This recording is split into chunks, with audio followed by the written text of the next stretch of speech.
Assalamualaikum, jumpa lagi. Kita di sini bersama dengan Speak Up, ya, ngomong-ngomong dengan teman-teman.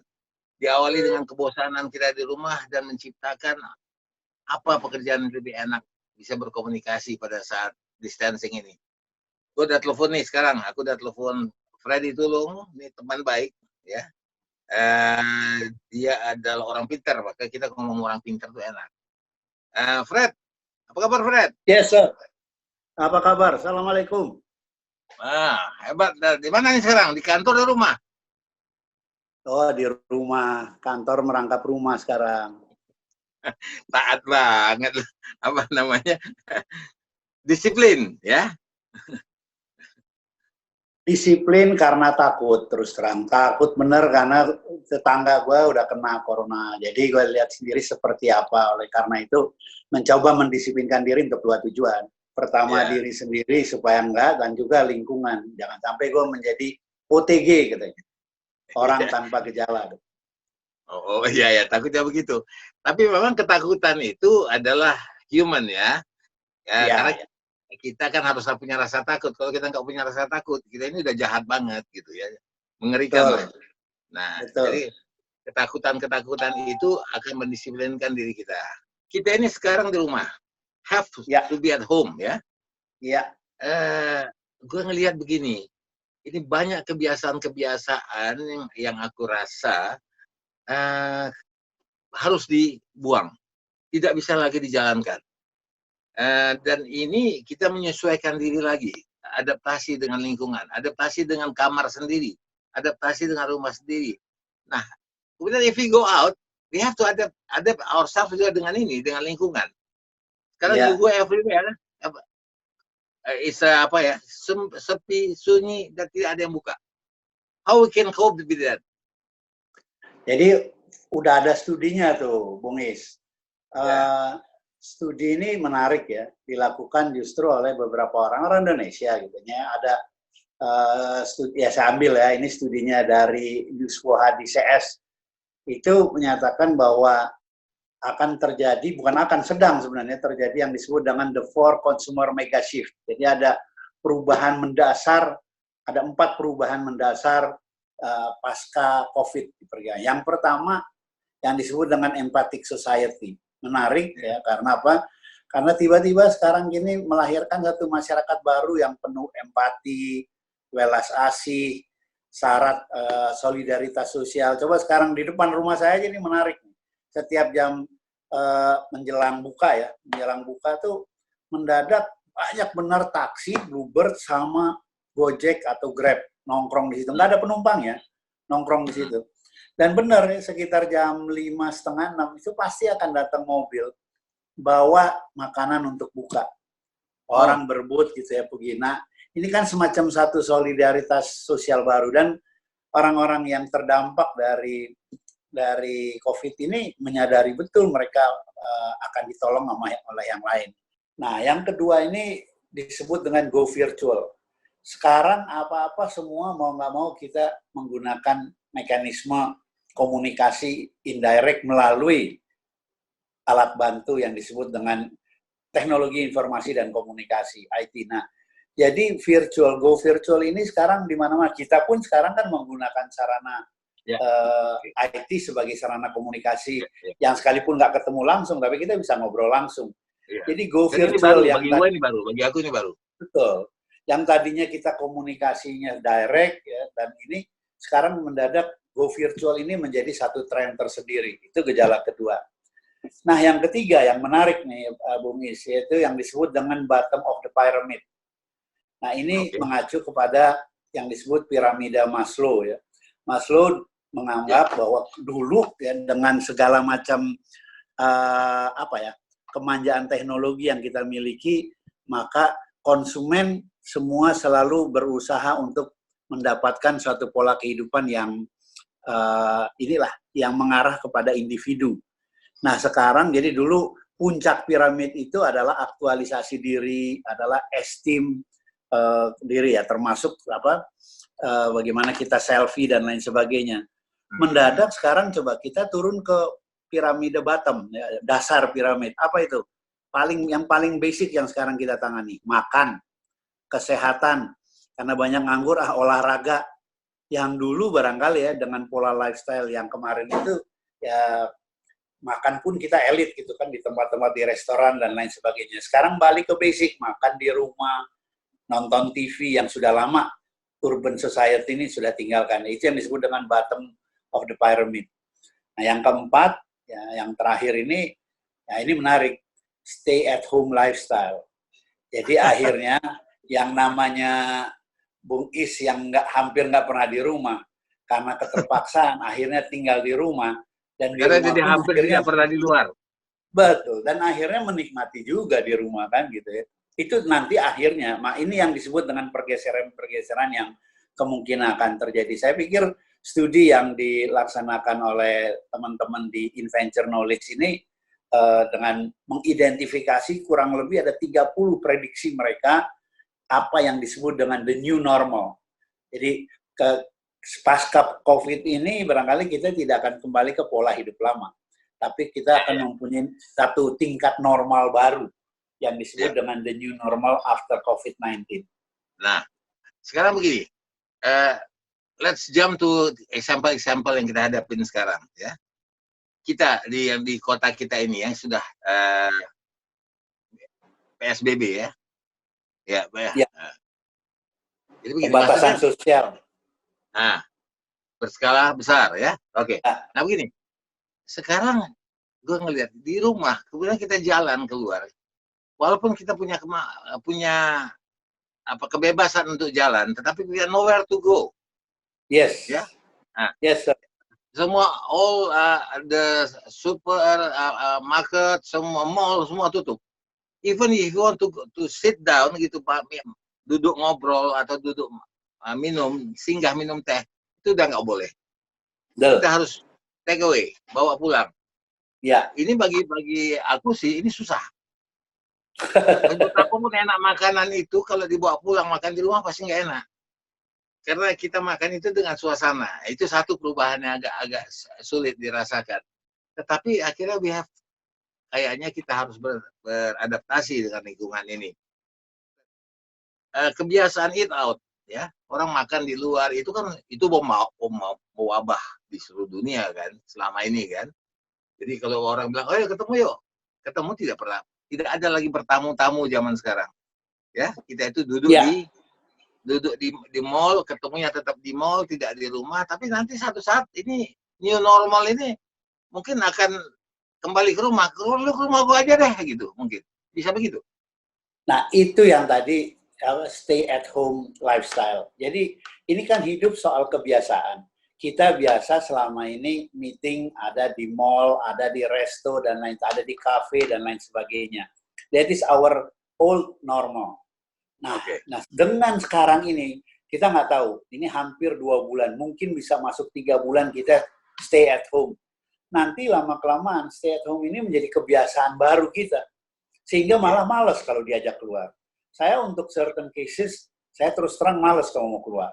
Karena apa? Harus pakai masker, harus cuci tangan, harus gini, harus gini. Yes, betul. Kalaupun kepepet, nah ini menarik gitu ya. Kalaupun kepepet, resto kan nggak ada yang buka. Tahu apa yang terjadi sekarang? Tren baru. Kita ketemunya di bank yang agak besar, yang punya, kan di bank itu ada ruang duduk. Jadi nggak minum, nggak ngapa-ngapain, tapi karena pertemuan ini harus tatap muka, harus fisik, ada barang yang harus langsung diberikan dan nggak bisa diwakilkan, ya ketemunya di bank. Dia punya ruang duduk atau ini yang bisa disampaikan. Hotel pun sekarang terbatas. Banyak hotel-hotel yang terpaksa harus tutup kan. Nah, jadi ini yang dimaksud dengan the new normal, berubah gitu. Dan lifestyle kita pun berubah. Nanti lama-kelamaan, saya nggak tahuan berapa lama ini. Barangkali juga mungkin sama gitu. Pikir, udah deh, males deh keluar, mendingan di rumah aja. At the same time, gue lihat kan, gue baca itu laporan-laporan riset yang dilakukan oleh Hopkins ya, dan kemudian oleh Harvard. Dia bilang, ini social distancing ini, ya meskipun nanti misalnya coronavirus sudah tidak ada, tetapi kebiasaan kita distancing ini bisa berlaku sampai 2 tahun ke depan. And then can you imagine 2 tahun di rumah, ya without doing nothing gitu. Akhirnya itu mendatangkan penyakit juga, penyakit jiwa terutama nanti. Kalau saya sih bilang doing nothing juga enggak. Kita mesti hidup kan. Yang sekarang sedang saya pikirkan itu adalah bagaimana sekarang I can make money, saya bisa hidup tapi dari rumah. Yang dulu nggak pernah saya lakukan. Dulu saya kalau mau cari uang harus keluar kan. Mau ngajar kayak, mau kerja kayak, mau apapun, mau bikin laporan, semua harus dari luar. Okay. Ya, sekarang itu semua kita pindahkan ke dalam. Jadi ada ini yang disebut tadi the new normal. Bukan hanya itu, bahkan menarik gitu. Shopping pun sekarang online. Iya kan? Ya. Food yang gue nggak biasa juga, aku juga nggak biasa juga itu. Itu soal kebiasaan. Tadi saya bilang, kalau 3 bulan lo dipaksa harus lakukan itu, kan lama-lama jadi kebiasaan juga. Boleh aja sekarang bilang saya nggak biasa. Aku tanya, apakah misalnya begini, apakah nanti new normal yang you katakan tadi, nah ini enak, karena ada kata normal, yang kita tidak, yang takutnya lah new system, ya, yang ternyata ada penolakan dari kita. Nah, ini kita harus kasih tahu teman-teman bahwa yang berubah nanti itu, jangan pikir bahwa perubahan itu akan mendatangkan kejelekan. Walaupun aneh, tetapi this is the good things to do, gitu. Nah, kita takut kan begitu. Oh, hilang nih, kita nggak bisa salaman lagi kalau ketemu. Aku ketemu kau, kalau nggak salaman nanti, rasanya gua kok nggak akrab banget ya, nggak salaman gitu. Sekarang kita harus terima itu. Kita harus terima gayanya Thailand. Begini, itu susah juga. Jadi ini mengatur pada gestur kita, gaya kita, cara ngobrol kita, ini kan berubah. Ini aja sekarang kita ngobrol ya, kan terjadi kekakuan sebenarnya. Jadi gini, yang pertama istilah new normal. Tapi Forbes misalnya, majalah Forbes 10 ya, dia menggunakan istilah lain. Bukan new normal, tapi dia menggunakan istilah new order. Bukan orde baru, tetapi itu keteraturan baru. Jadi ada satu sistem keteraturan yang disebut dengan new order. Bagaimana pola kehidupan baru, demand-demand baru yang muncul sebagai akibat inisiasi pertama datang dari COVID. Prinsip dasarnya sebagai manusia, perubahan sosial itu pasti terjadi. Hanya bedanya berapa lama, itu membutuhkan waktu. Ada orang dalam waktu 1-2 bulan sudah bisa adjusting. Ada orang yang setahun belum tentu. Nah, itu soal waktu. Tetapi sama lah, dengan terutama generasi kita, Bung Is, ya kan, generasi di atas 50 ini kan, atau disebut dengan istilah baby boomers, dulu nggak terbiasa sama IT. Kalau boleh jujur, by jumlah ya, secara kuantitatif, barangkali masyarakat di atas 50 tahun inilah yang paling gagap teknologi. Tapi kan nggak ada pilihan. Kita mau tidak mau, suka tidak suka, harus menggunakan teknologi sekarang. Termasuk hari ini. Kita dulu sebelum COVID, emang kita ngerti pakai Zoom seperti apa. Pakai Skype, ya, dan lain. Tiba-tiba sekarang kita main di Google Classroom, main pakai Meet, main pakai Skype, pakai Zoom, dan lain sebagainya. Yang relatif baru, tapi yang menarik apa? Namanya manusia, perubahan ada yang namanya evolusi, perubahan secara bertahap, ya itu pelan-pelan. Tapi kita nih revolusi dipaksa, mau nggak mau, lo nggak boleh keluar, jadi lo mau nggak mau, suka nggak suka, pakai teknologi. Akhirnya yang namanya Bung Is yang jarang ngobrol pakai Zoom gini, pakai juga tuh. Mau juga tuh. Nah ini kan udah bagian dari perubahan. Sekali, 2 kali berubahnya, melaksanakannya dengan terpaksa. Tapi jangka panjang kalau ini dipaksa untuk berbulan-bulan, lama-lama jadi kebiasaan, Bung Is. Akhirnya ketemu di restoran, malas susah macet mahal dan lain sebagainya. Akhirnya ya udah kita Zoom aja deh, ayo deh. Ya nggak mesti Zoom ya, bisa pakai aplikasi-aplikasi lain ya, platform lain kan banyak. Tadi gue lupa pertama. Terus lu dulu ya gue kenal adalah sebagai dirjen di Kominfo. Ya, Dirjen Informasi, namanya Dirjen Informasi dan Komunikasi Publik. Itu tugasnya lebih pada pengembangan konten, diseminasi, edukasi, program-program kepada masyarakat kebanyakan. Jadi di Kominfo itu ada beberapa dirjen. Yang pertama yang ngurusin konten, yang kedua yang ngurusin aplikasi atau software, yang ketiga yang mengurusi infrastruktur komunikasi atau hardware, dan yang keempat urusan perizinan dan lain sebagainya, pengawasan, regulasi dan lain sebagainya. Lu Nah, di gua mana? ngurusin yang konten. Konten. Ya. Oke. Ya. Jadi gini, sekarang ngapain? Sekarang ini dua ya, yang utama sekarang ini saya kembali ke ke nature normal saya, yaitu ngajar. Jadi dosen di salah satu perguruan tinggi, dan yang kedua ya membuka usaha bersama teman-teman, tapi nggak jauh bidangnya, juga di bidang komunikasi dan IT, sekitar situ aja lah gitu. Masih ada hubungan dengan pemerintah, dengan Kominfo? Masih kebetulan, nggak hanya dengan Kominfo ya, dengan beberapa institusi, antara lain dengan Kominfo, kemudian dengan Kementerian Sosial, bahkan dengan Perpustakaan Nasional untuk mensosialisasikan minat baca dan lain sebagainya, itu kan juga penting ya. Dan itu juga terjadi pergeseran. Ya banyaklah beberapa institusi pemerintah yang bekerja sama, khususnya di dalam konteks bisa edukasi, bisa komunikasi, bisa public policy, kira-kira seperti itu. And then you can do it at home ya? From home? We can do it ya, tapi memang ini ada satu masalah ya, karena ini soal tadi kebiasaan. Ya. Ini kan kita dipaksa bekerja dari rumah. Nah, sementara sistem perkantoran itu belum sepenuhnya siap juga. Sehingga mau nggak mau, suka nggak suka, mau nggak mau kayak nyuri-nyuri waktu untuk ketemu secara terbatas gitu ya. Karena ada hal yang nggak bisa, ya mau nggak mau harus dilakukan dengan kontak fisik. Nah itu yang susah. Apa ya kira-kira yang kita bisa sarankan kepada publik dalam masa coronavirus ini? Distancing. Saya kira ada 3 tahapan ya. Tahap pertama, tahap makronya dulu. Percayalah gitu ya, kalau bagi saya, percayalah bahwa pasca COVID ini, setelah COVID selesai, maka pola kehidupan itu tidak akan sama dengan yang dulu. Akan terjadi perubahan, akan terjadi adjustment yang kita tadi sebut dengan the new normal. Nah, oleh karena itu, mau tidak mau, suka tidak suka, mulailah dari sekarang mengantisipasi, menyiapkan diri bentuk perubahan-perubahan itu. Contoh yang paling bagus ya Bung Is sendiri gitu ya. Bung Is sekarang mulai yang tadinya cuek dengan IT gitu ya, paling hanya main WA, hanya main Facebook. Nah, sekarang mulai beralih, betul kan? Sekarang mulai dengan satu pola komunikasi yang berbeda dengan yang dulu. Itu artinya kalau istilah ilmiahnya disebut the fall of mobility. Jadi yang tadinya semua keluar rumah, sekarang barangkali sebahagian, nggak semua ya, sebahagian aktivitas kita memang kita lakukan dari rumah. Artinya kata home sweet home ini jadi penting kan?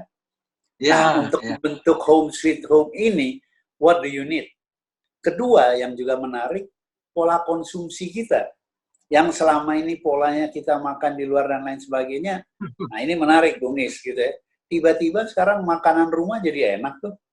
Nggak ada pilihan soalnya. Yang ketiga, pola kerja, pola hidup. Ini menarik. Dulu kan kita terbiasa hidup dengan pola yang kita sebut 9 to 5. Nah, sekarang ada gagasan baru, Bung Is. Namanya 3 to 2. Pernah dengar nggak? 3 ke 2. Iya, kalau dulu 9 to 5 masuk jam 5 sampai masuk jam 9 sampai jam 5. Masuk jam 9 sampai jam 5. Iya, nah sekarang disebutnya sekarang sebutnya 3 to 2. Ngerti nggak maksudnya apa? Kedua. Bukan. Dari jam 3 sampai jam 2 gitu. Bukan. 3 hari kerja, 2 hari off. Nah, karena bekerjanya nggak pakai waktu kan. Kerjanya bisa mau jam 5 sore, mau jam 10 malam, mau jam 1 pagi. You can do all the work anytime, anywhere.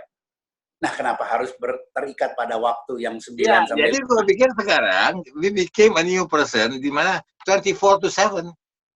Ya. Itu 24 jam per 7 hari. Kerja 24 jam.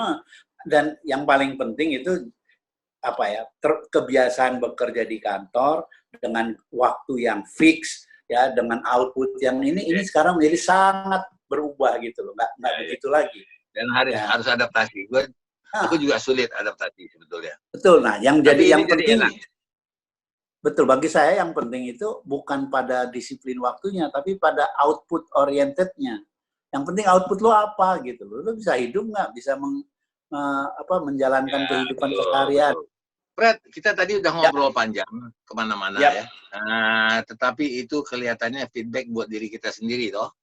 Nah, yang aku ingatkan begini, bagaimana kita bicara ini untuk publik. Misalnya apa yang harus dilakukan ya oleh masyarakat, melihat tatanan-tatanan yang terjadi dalam masyarakat itu akan ada perubahannya. Jadi keluar orang harus apa? Barangkali ada closing statement? Ya, closing statement saya bahwa pada saat ini kita menghadapi perubahan, ya, perubahan sosial, disebut social change dalam artian yang sangat signifikan. Nah, untuk itu barangkali yang terbaik adalah prepare yourself to expect for the best, but prepare for the worst. Mengharapkan yang terbaik, tapi juga menyiapkan menghadapi yang terburuk. Dalam setiap perubahan, dia membawa dua kemungkinan. Kemungkinan pertama, perubahan yang menimbulkan kesempatan-kesempatan yang baru bagi kita. Tapi kesempatan baru itu akan bisa diikuti dengan persoalan-persoalan baru. Nah, ini yang tadi saya maksud. Oleh karena itu, bagaimana perubahan itu membutuhkan kepekaan sosial kita untuk membaca, melihat, memanfaatkan kesempatan, dan bersiap untuk mencegah terjadinya persoalan-persoalan baru. Nah, ini barangkali opportunity ini saya belum bisa elaborasi lebih detail karena perubahan sedang berjalan pada saat ini. Dan ini semua kita lihat barangkali bagaimana ke depannya yang disebut dengan the new normal post COVID-19. Jadi seperti apa bentuknya itu barangkali mulai kita persiapkan sekarang. Oke, jadi gini. Jadi gue sih melihat, ingat satu aksara Cina, waktu kita jalan ke Cina tempo hari, ya, ada satu aksara gue kenal, katanya satu aksara Cina itu punya dua arti, punya two meanings ya. Pertama adalah threat, tapi meaning berikutnya adalah opportunity. Jadi di dalam kesempatan, di dalam ancaman ada peluang. Kalau bahasa Indonesia barangkali selalu ada kesempatan dalam kesempitan. Iya. Nah, jadi gue pikir kapan-kapan kita undang teman kita yang sosiolog ya untuk bicara mengenai tatanan masyarakat yang mulai bergeser, yang pelan sebenarnya revolusi nih, perubahan yang bukan evolusi lagi, revolusi, dan we have to prepare for this. Oke. Kita bisa sambungan kali, Fred? Anytime. Terima kasih banyak. Ya. Thank you, Fred. Salam kawan-kawan. Oke, take care. Nggak bisa makan di luar lagi kita nih, gimana? Bukan nggak bisa, ini kehendak yang tertunda katanya kalau bahasa filmnya itu. Oh iya. Oke, Fred. See you, thank you ya. You. Thank you. Yuk.